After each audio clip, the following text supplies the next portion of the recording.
దాడికి 55 మేకలు చనిపోయినందున ముల్కల వెంకటేష్ కుటుంబాన్ని పరామర్శించిన తెలంగాణ రాష్ట్ర గొర్రెల మేకల పెంపకం పూర్తిదారుల సంఖ్య అధ్యక్షులు డాక్టర్ కొమ్ము అశోక్ యాదవ్ ఈ రోజు కోటపల్లి మండలం నక్కలపల్లి గ్రామ పంచాయతీ బామండ్లపల్లి గ్రామంలో ముల్కల వెంకటేష్ కుటుంబాన్ని తెలంగాణ రాష్ట్ర గొర్రెల మేకల పెంపకం వృత్తిదారుల సంఘం రాష్ట్ర అధ్యక్షులు డాక్టర్ కొమ్ము అశోక్ యాదవ్ రాష్ట్ర నాయకులు అక్కల మధుకర్ యాదవ్లు వెంకటేష్ కుటుంబాన్ని అడవి ప్రాంతంలో రేస్ కుక్కలు దాడికి మేకలు ఎలా చనిపోయాయి అని అడిగి తెలుసుకుని పరామర్శించడం జరిగింది. అనంతరం రాష్ట్ర అధ్యక్షులు డాక్టర్ కొమ్ము అశోక్ యాదవ్ మాట్లాడుతూ గత వారం రోజుల క్రితం అటవీ ప్రాంతంలో రేసుల దాడికి 55 మేకలు చనిపోయాయి మరియు 22 మేకలు అడవి ప్రాంతంలో గల్లంతయ్యాయి.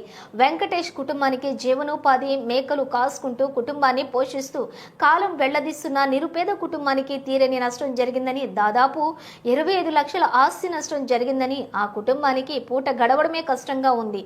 రాష్ట్ర ప్రభుత్వం నుంచి ఆర్థిక సాయం అందే విధంగా చెన్నూరు నియోజకవర్గం ఎమ్మెల్యే డాక్టర్ వివేక్ వెంకటస్వామికి మా యొక్క విన్నపం ద్వారా తెలియజేస్తున్నాం. అదేవిధంగా గొర్రెల కాపర్లకు పిడుగుపడి ప్రమాదాలతో మరణిస్తే నా కుటుంబాలకు మరియు గొర్రెల మందలు చనిపోతున్న వారికి ఎలాంటి నష్టపరిహారం అందక గొల్ల కురుములకు తీరని నష్టానికి గురవుతున్నారు. కావున గొల్ల కురుమల పక్షాన కూడా పెద్ద మనసు చేసుకుని ఆర్థిక అభివృద్ధికి రాష్ట్ర ప్రభుత్వం శ్రీకారం చుట్టాలని గౌరవ ముఖ్యమంత్రి రేవంత్ రెడ్డి దృష్టికి గొర్రెల మేకల కాపర్ల సమస్యలపై తీసుకుని వెళ్లి గొర్రెల కాపరులకు జీవిత బీమా ద్వారా 5 లక్షల గొర్రెలకు ఇన్సూరెన్స్ ద్వారా నష్టపరిహారం ఒక్క జీవానికి 5,000 అందే విధంగా చేయగలరని హైదరాబాద్ నుండి తెలంగాణ రాష్ట్ర సంఘం సలహాదారు బేరి రామచందర్ సంఘీభావం తెలిపారు అన్నారు.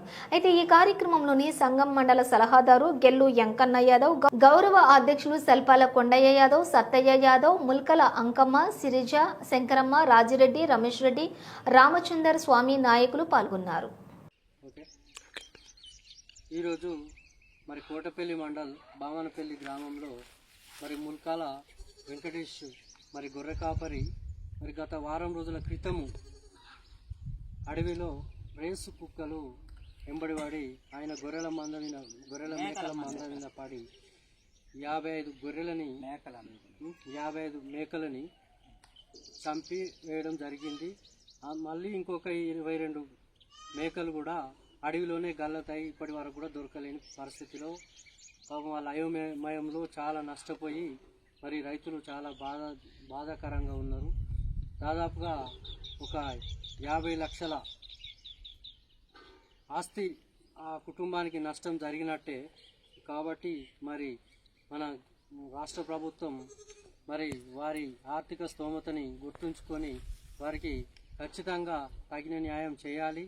మరి అదేవిధంగా మన స్థానిక ఎమ్మెల్యే గారు కూడా కొంచెం పెద్ద మనసు చేసుకొని వాళ్ళకి ఆర్థిక సాయం చేయాల్సిందిగా మరి వారికి కూడా మా యొక్క విన్నపం ద్వారా తెలియజేస్తూ, మరి ఇదే విధంగా రాష్ట్ర ప్రభుత్వం కొత్త జీవో తీసుకొని ఇలా చాలా గొర్రెలు అడవిలో పిడుగులు పడి చేస్తున్నాయి, తోడేళ్ళు పడి చేస్తున్నాయి, ప్రమాదంతో చాలా చేస్తున్నాయి. కానీ అలాంటి గొర్రెలకు మేకలకు చనిపోయిన దానికి దేనికి కూడా ఇన్సూరెన్స్ ఇవ్వకుండా రైతులకు విపరీతమైన నష్టం జరుగుతుంది. వాళ్ళు సంవత్సరాల కొద్దీ కంటికి రెప్పలా కాపాడుకున్న జీవాలు పిడుగుపడి ఒకటేసారి 30-40 చనిపోవడం జరుగుతుంది. అట్లాంటి వాటికి జీవో తీసి వారికి ఇన్సూరెన్స్ పద్ధతిలో వారికి నష్టపరిహారంగా ఇంత అనేది చేయాలని మరి రైతులను దృష్టిలో పెట్టుకొని వారికి కంపల్సరీ తగిన న్యాయం చేయాల్సిందిగా మరి ఈ గ్రామంలో వచ్చి ఈరోజు మేము ఆ కుటుంబాన్ని పరామర్శించడం జరిగింది. మరి దీనికి ఏ గవర్నమెంట్ వచ్చినా దీనికి మా గొర్రె కాపర్లకు సహకరించి, గొర్రె మేకల కాపర్లకు సహకరించి మా గొల్ల కుర్మ ఆర్థిక అభివృద్ధిని ముందుకు తీసుకెళ్లాల్సిందిగా కోరుకుంటున్నాను. మరి ఈ కార్యక్రమంలో మా రాష్ట్ర నాయకులు అక్కల మధుకర్ గారు, మరి ఇక్కడ ఉన్న మా మండల గౌరవ అధ్యక్షులు గెల్లు వెంకన్న గారు, మరి ఇక్కడ ఉన్న మా రెడ్డి గారు, మరి ఇక్కడ ఉన్న మా కుటుంబ వెంకటి గారి కుటుంబ ముఖ్య సభ్యులు అందరికీ కూడా పేరు పేరున ధన్యవాదాలు తెలియజేస్తూ ముగించుకుంటున్నాను.